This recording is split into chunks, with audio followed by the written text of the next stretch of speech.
Chers petits amis, voici un disque longue durée où vous retrouverez les personnages imaginés par Walt Disney. Je vais vous lire l'histoire des Castors Junior détectives. On a perdu le 101e Dalmatien. Vous pourrez suivre cette histoire avec moi dans votre livre et vous saurez que le moment est venu de tourner la page lorsque vous entendrez 3 petits coups de sifflet comme ceci. Et maintenant, commençons.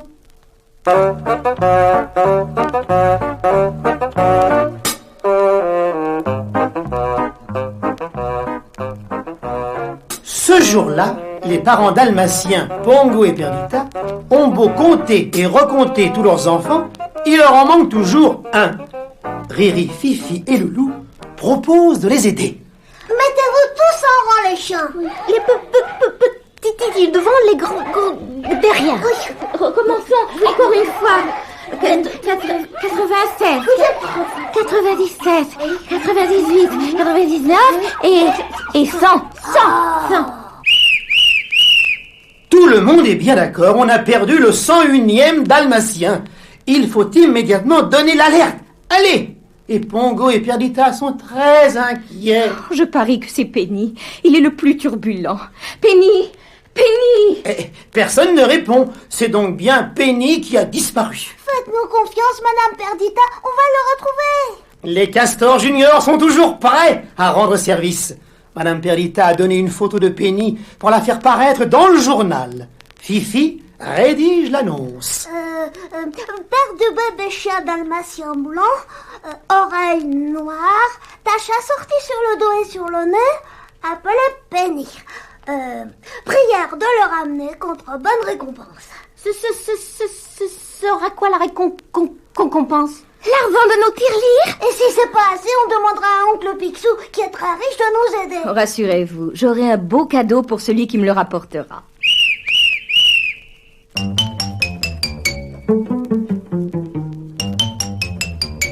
Riri, Fifi et Loulou partent sans retard à la recherche de Penny.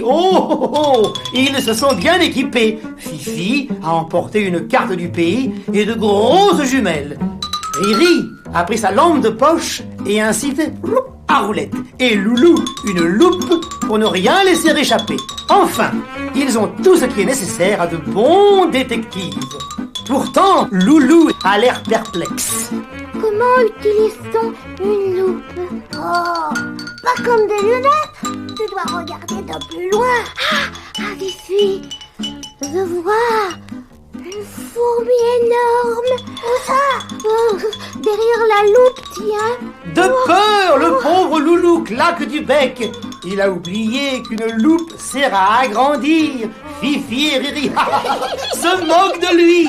Nous perdons notre temps ici.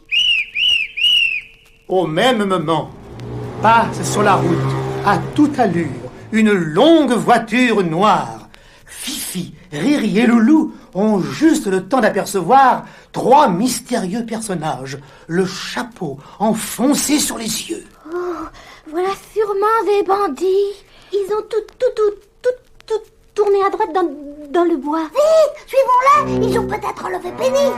Heureusement pour les Castors Junior, la voiture est arrêtée un peu plus loin devant une maison cachée dans les arbres. Doucement, il faut pas se faire remarquer. Ils avancent à pas compter jusqu'à la maison mystérieuse, mais que la fenêtre est haute. Il n'y a pas moyen de voir à l'intérieur. Oh. On va faire la courte échelle. Monte sur mes épaules, Riri. Loulou, il grimpera tout au-dessus. Loulou n'est pas d'accord, mais il n'ose pas le dire. Il faut obéir à Fifi et retrouver Penny. Autour de la table, les bandits semblent compter des billets de banque. Ils font 3 gros tas. Un pour chacun d'eux. On devrait en rapporter un au pipi.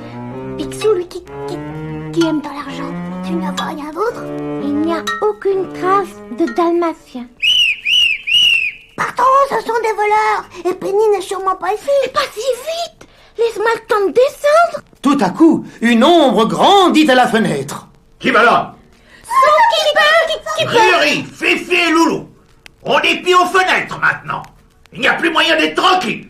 J'ai déjà entendu cette voix-là. En effet, Loulou n'avait pas reconnu Patibulaire, qui jouait aux cartes avec ses amis. Viens, Riri, on t'expliquera plus tard quand on aura le temps. Maintenant, il faut retrouver Penny. Et maintenant, les Castors Juniors s'enfuient, tous les trois dans les taillis. Qui fait noir ici? Riri allume sa lampe de poche et Fifi en profite pour mieux étudier sa carte. Oh, regardez, il y a un chemin de terre le long du bois. Nous allons prendre celui-là. L'idée peut être bonne, car aussitôt on voit dans la poussière des traces de pattes rondes qui pourraient bien être celles de Penny. C'est Loulou qui les a découvertes avec sa loupe. Bravo Loulou! En lisière du bois, quelque chose vient de bouger. Riri prépare un lasso avec une ficelle. Il en a toujours une dans sa poche, comme tout le monde le sait. Et brusquement, un petit animal bondit devant eux. Ça y est, je l'ai. Oui, Riri ramène son lasso. Oh, mais ce n'est pas du tout Penny, c'est Bambi, le fan. Vous m'avez fait peur. Pardon, Bambi. Nous allons tout de suite te détacher. Oh, Tout de suite te détacher. cette fois, les Castors Juniors sont très ennuyés. 2 heures ont passé et toujours pas de Penny. Ils commencent à tourner en rond. Toc, toc, toc. Faites alors quelqu'un au-dessus d'eux. Oh, c'est le pivert qui tambourine sur une branche.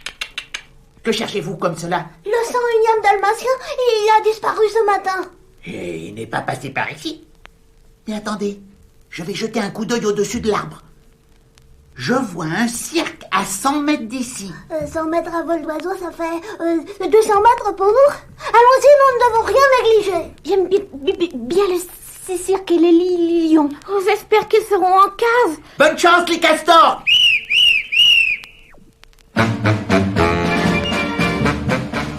Oh là là, il y a beaucoup de monde. Sous la tente rouge du cirque, c'est la fin du spectacle. La foule s'exclame bravo et applaudit les gros éléphants qui ont appris à s'asseoir sur des tabourettes. Riri, Fifi et Loulou sont aussi remplis d'admiration. Mais, ah non, on n'est pas ici pour s'amuser. Et Fifi inspecte la salle avec ses jumelles. Soudain, il pousse un cri. Voilà Penny, au premier rang à côté de Dingo. Que fait-il ici? C'est loin de chez lui? On se le demande. Penny, Penny. Eh oui, Penny, on a beau appeler Penny, il n'y a pas moyen de se faire entendre tant il y a de bruit. Alors, Riri prend son sifflet et siffle de toutes ses forces.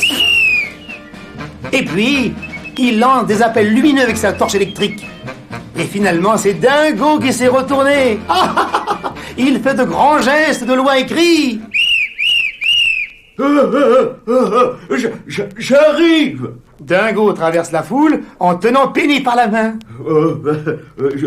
J'ai emmené Penny au cirque parce qu'il me l'avait demandé. Et Dingo est très fier de sa bonne idée. Ah, mais as-tu prévenu ses parents? As-tu vu l'heure qu'il est? Non, je n'y ai pas pensé. Il y a 3 heures que nous cherchons Penny. Ah, c'est malin. Oh, Dingo est tout penaud, il baisse la tête. Mais Penny, ravi, voudrait bien raconter ce qu'il a vu.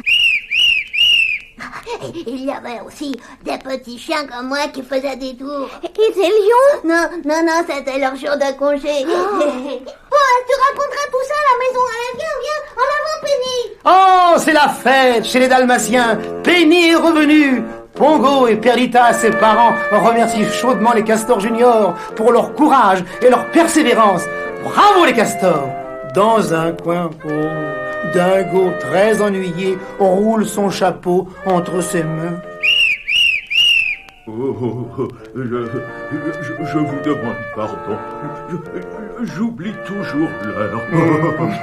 Il a l'air si malheureux que les petits frères et sœurs de Penny veulent le consoler et l'invitent à goûter, à condition, bien sûr, qu'il les emmène aussi au cirque.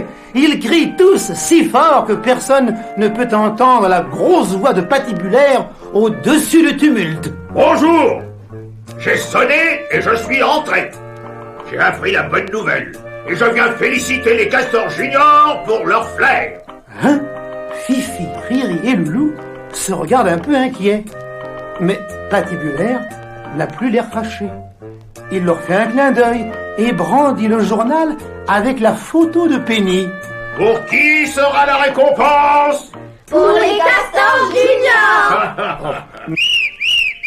Mais les castors refusent tous les trois. Oh, nous avons fait notre métier de détective.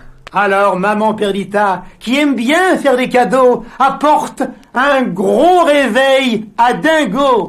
Comme ça, il ne pourra plus jamais oublier l'heure. Entre deux inventions, le géant trouve tout.